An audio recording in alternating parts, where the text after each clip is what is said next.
Jim is researching and working in the field of human rights, and he's involved in the support work regarding Bradley Manning, Julian Assange, and Mr. Snowden. So please welcome Jim Curran.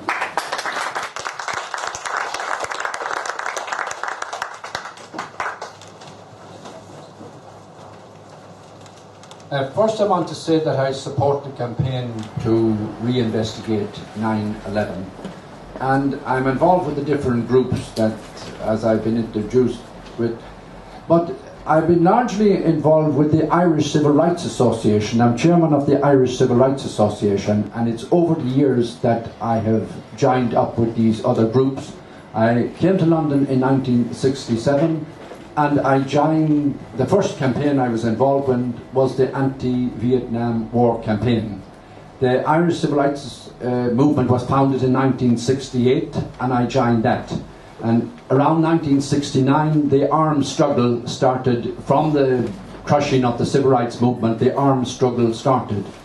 And I got involved with that. I was appointed by when the first Republican prisoners of war were sentenced, both in Ireland and here, the Republican movement set up an organisation to look after the welfare of Irish Republican prisoners of war and the families of Irish Republican prisoners of war, and I was elected as chairman of that. There was a small committee here of just 9 people, because we were under the observation of the MI5 and the MI6 and even the Irish security services. So it was a particularly difficult thing to do. But Norway raised the money in America. It came here to bank, and I administered more or less the welfare fund. And I also then got involved with the Palestinian prisoners, the Kurdish prisoners, the Basques, because we Irish had gained the experience, and even the ANC in South Africa. We all joined from one group to another. And then as modern times went on and the peace process came, we Irish who are activists, we have more time to join into other organisations. And I was involved with the extradition campaign way back 40 years ago against Irish freedom fighters. And then in modern times I got involved with the different campaigns for Tala Ashan, Barbara Ahmed, O'Dwyer, McKinnon, Julian Assange, and all the rest of it. So also the campaign for Guantanamo Bay. And I see people here in the audience who I joined with in the anti-war movement, in the Guantanamo Bay campaign, in the campaign for Bradley Manning, the campaign for Snowden, and the campaign for Julian Assange. When we talk about having 9/11 reinvestigated, they try to say that we're all people believing in conspiracy theories. But I will illustrate 3 things that I had experienced personally myself. And one was way back in 1973. And it was discovered that the SAS had been sent to serve in Ireland, or more or less to go and murder people in a shoot-to-kill policy. Now, this became common knowledge amongst journalists and Republicans in Ireland. And I was contacted by the then chairman of the Irish Civil Rights Association in Ireland, Captain Kelly, and he asked me, could I get any publicity for it here in England? So I thought, how can I do it? Because no paper would take any statement about it. So I wrote a letter to Harold Wilson, calling for the immediate withdrawal of all SAS units from Ireland. And I got on the 24 bus in Pimlico, and I went to Whitehall, and I delivered the letter to Downing Street, walked to the door and handed it in. And that was a time you could do that. And the next day I got a letter back, delivered by hand to my house, from the First Lord of the Treasury, Harold Wilson, telling me that there was no truth in the allegation that I was making. So there was an instance where the British Prime Minister had wrote me a deliberate lie. It took several years for the fact that the SAS were serving in Ireland. It took several years for that fact to come out. The second instance I had was I stood for Parliament here in October 1974, and I led 6 candidates in that general election, solely on the Irish issue. In January 1975, the chief of staff of the IRA got elected, and he and the Army Council decided to carry out blanket bombing here in England. Now, I had been a candidate and got a very high profile of my colleagues in that election. So the Irish community was coming under a great deal of attack here, and the Prevention of Terrorism Act had been introduced, and we were a society under siege. And at least the Republicans in the occupied part of Ireland, they could take guns and defend themselves. But we, the Irish community here in England, we had no guns, we had no police, we had no politicians. There was only a few politicians that came to our aid. Ken Livingstone, Jeremy Corbyn, John MacDonald, and a few more. Kevin McNamara. We were here, we were vulnerable. And when I was at a meeting at the Irish Civil Rights Association when an emissary come and told us that they were going to carry out the blanket bombing. So I decided I would do something about it. And I contacted the Secretary of Marilyn Rees, who was the Northern Ireland Secretary at the time, A.R. Williams. And I contacted the Republican movement. And I asked them, would both people appoint someone to resume the ceasefire that had broken down? The ceasefire had broken down. And as a result of the ceasefire broken down, they were going to carry out blanket bombing here. I travelled to Belfast on a shuttle service that was available at the time, and I booked a small room in a hotel, and I arranged for the 2 people to come. And when the 2 people came, they shook hands with each other, and you'd think that they'd known each other for life. They'd never met each other before. And at a certain part in the thing, I decided to leave because I felt that they didn't want me there, that they wanted to discuss something that they didn't want me to be part of. So I left on the condition that they would get this ceasefire going again and that there wouldn't be any blanket bombing here in England. I took a shuttle service and came back to England. And for 3 weeks after that, they kept saying on the television and in the papers that churchmen were trying to get the 2 sides to come together to bring about the ceasefire. So there were 2 instances that I have personally experienced myself where the truth was trying to be suppressed. I only know in the second instance that it was only 3 weeks that they suppressed the truth for. And the third instance was that the former Minister for Posts and Telegraphs in Ireland banned me from Irish television and Irish radio under Section 31 of the Broadcasting Act. So I have personal experience of being silenced in campaigns that I believe. I've always, throughout my life, I've campaigned in a peaceful, lawful, democratic way for what I believe in, but I've illustrated 3 things, how you can try and suppress and stop you, but it hasn't stopped me, because the very fact I'm still speaking here today means that I'm still continuing to campaign for what I believe in, and I hope that this campaign will continue and grow from strength to strength, and anything I can do in influence people in the other different campaigns that I am involved with, I will do everything I can to support it. Thank you.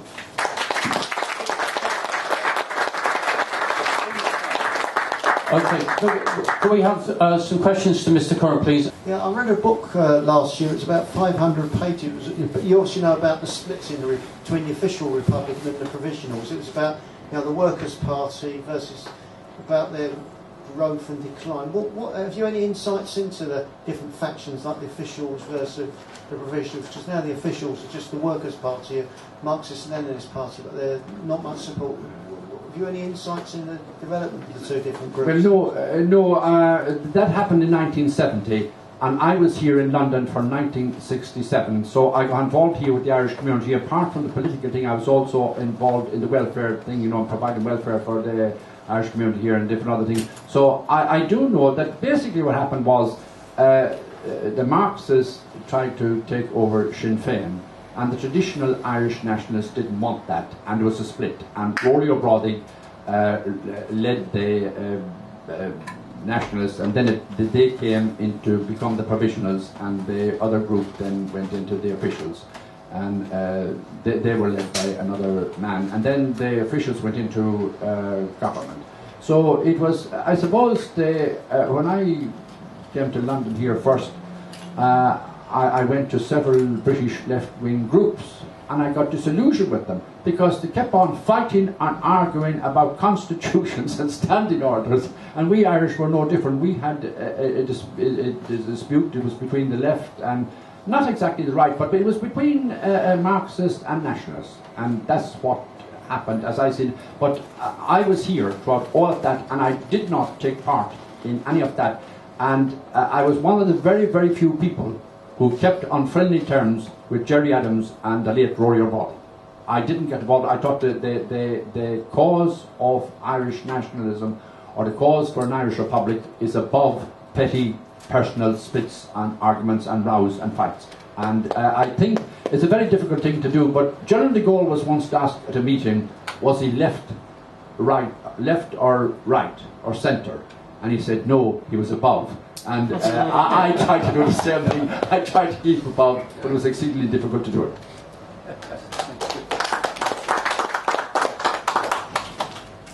You mentioned the court case in Brussels. Am I right? Sorry.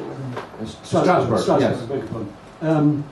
That seems to me to be a very important judgment event.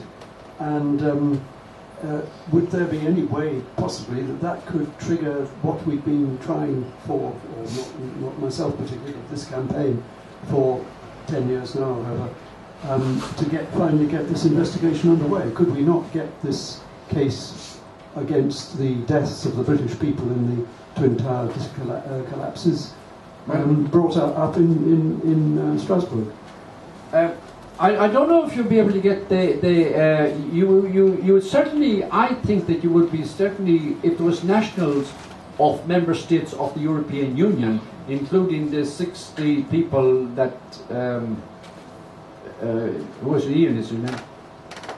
Matt, that Matt talked about, you see. So I think that that nationals of member states of the European Union killed in the Twin Towers, or nationals of the United Kingdom, I think in the European context you will have the case for that. And I think what should happen is that some of the lawyers, or some people should get the lawyers to get a copy of the draft of the thing, and then see can they initiate to demand an inquest for the 60 citizens of the United Kingdom who were killed in the 9/11. And I do believe that the European court would give perhaps a ruling on it, which would be binding on the British government, because this ruling in relation to what has happened by the SAS in the occupied part of Ireland, there is 24 inquests, and I am pressing for these inquests to be held. So I do think that now why I mentioned this in the course of the question to Matt was that this has got no publicity. There's not one single British newspaper, to my knowledge, no television station, no radio station has mentioned it. Daily Mail. Who? Daily Mail. Oh, did they mention it? Oh yeah, well, but if Abba Hamza or Abba Qatada had gone to the European Court and be awarded 12,000 like the two people from the occupied part of Ireland, it would be on every single newspaper and every single politician to be pontificating about it ad lib. There wouldn't be one of them that wouldn't be commenting on it.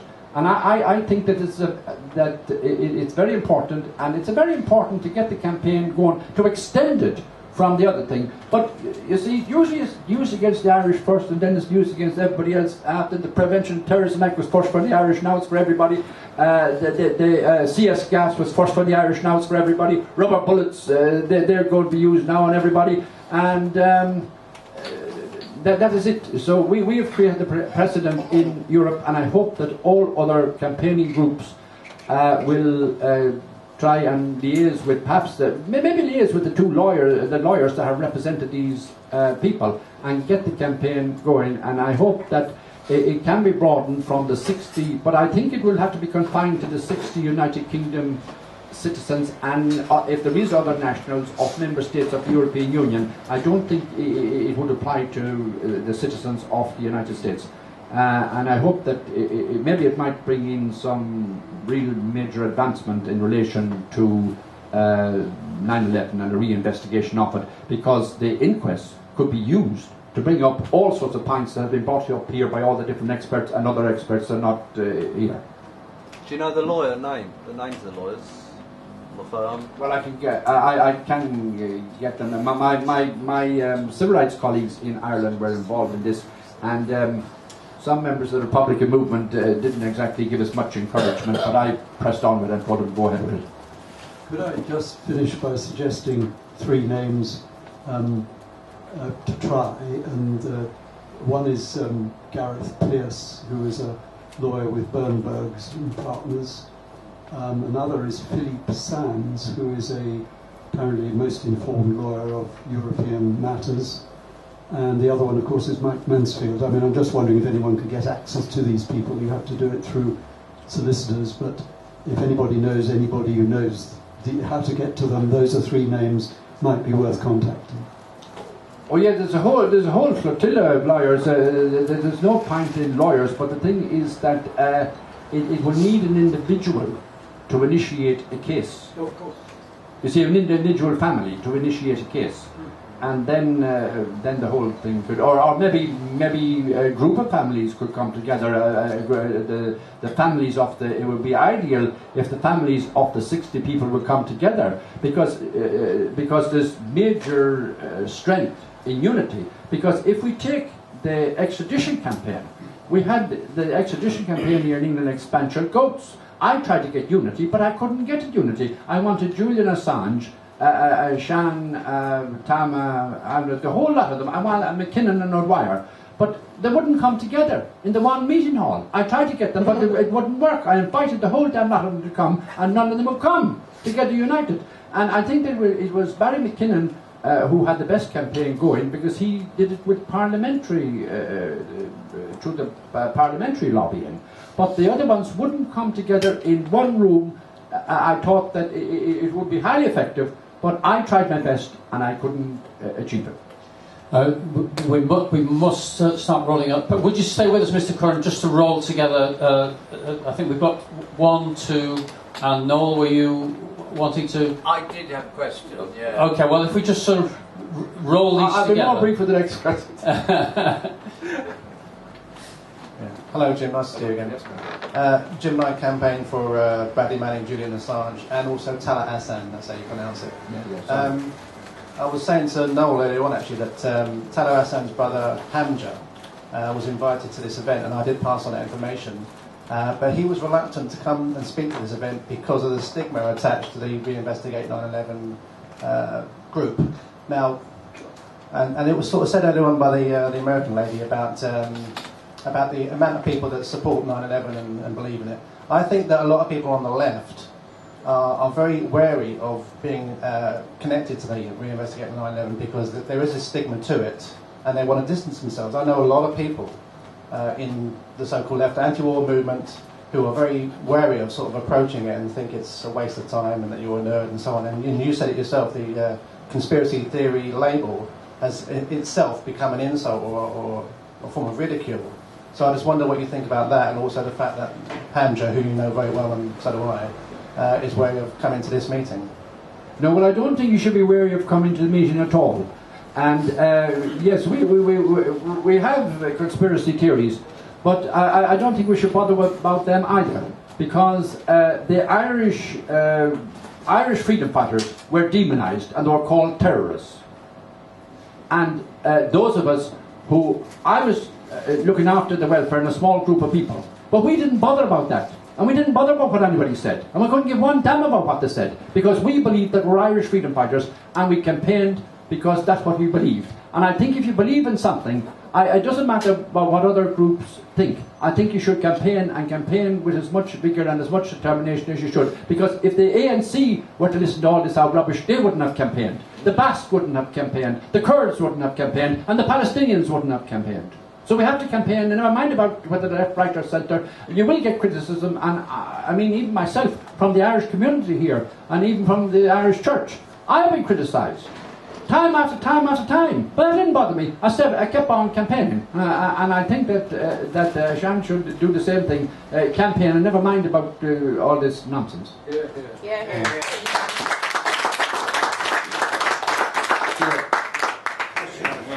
I mean, there's a lot of division in the 9/11 Truth movement itself. I mean, a few years ago, the movement was much bigger. There were many more people coming to these meetings, but people divide along increasing numbers of lines over all these theories, and that's where it goes wrong. Because if you stick to the facts, what can you divide on? But people have different theories, and people think other people are agents, and God knows what else, and paranoia and egos and everything. And so the division is so bad that then people don't want to join, and you're not using the resources, you're not using the skills of people. I mean, it's just left to 2 or 3 people to do everything. Yes, but I think I probably have been involved in more campaigns than any other single person in this room over a long period of time. And yes, it is exceedingly difficult because you get all these problems. And if you take, just looking at Julian Assange campaign, Julian Assange was selected as a senator for the state of Victoria. And those of us who were involved with that campaign, I went outside of Australia House for day after day. We abandoned the vigil that we have outside the Ecuadorian embassy, and we campaigned there, and we had the Liberal Party and the Labour Party and the Greens. Now, in Australia, you select, in the Senate, you select the vote for the candidate, and then you give your preference. Now, they gave there was one Aborigine candidate who had joined the National Party, which really is a kind of a fascist party in Australia, because the former leader of it was convicted of firing a gun at a member of the ANC, and he was put in prison, and that's the type of party. And the candidate that was selected for Western Australia by Julian Assange, he said to vote for the National Party candidate who was a member of the National Party. And then you had a big row within the whole thing, and Julian Assange got less than 1% of the vote as a result of this division, as a result of this fight, and even the Sex Party in the state of Victoria got more votes than he got. So I say that division is a very dangerous thing, because this is what had done to Julian Assange's campaign in the state of Victoria.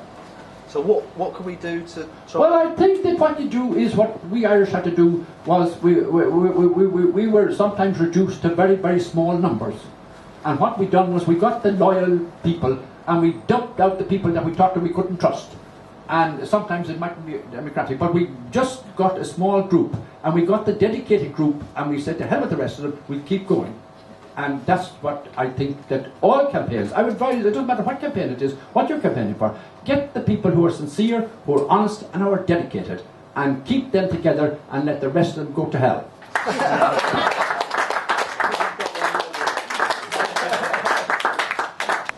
We have a very warm thank you from Mr. Jim Curran.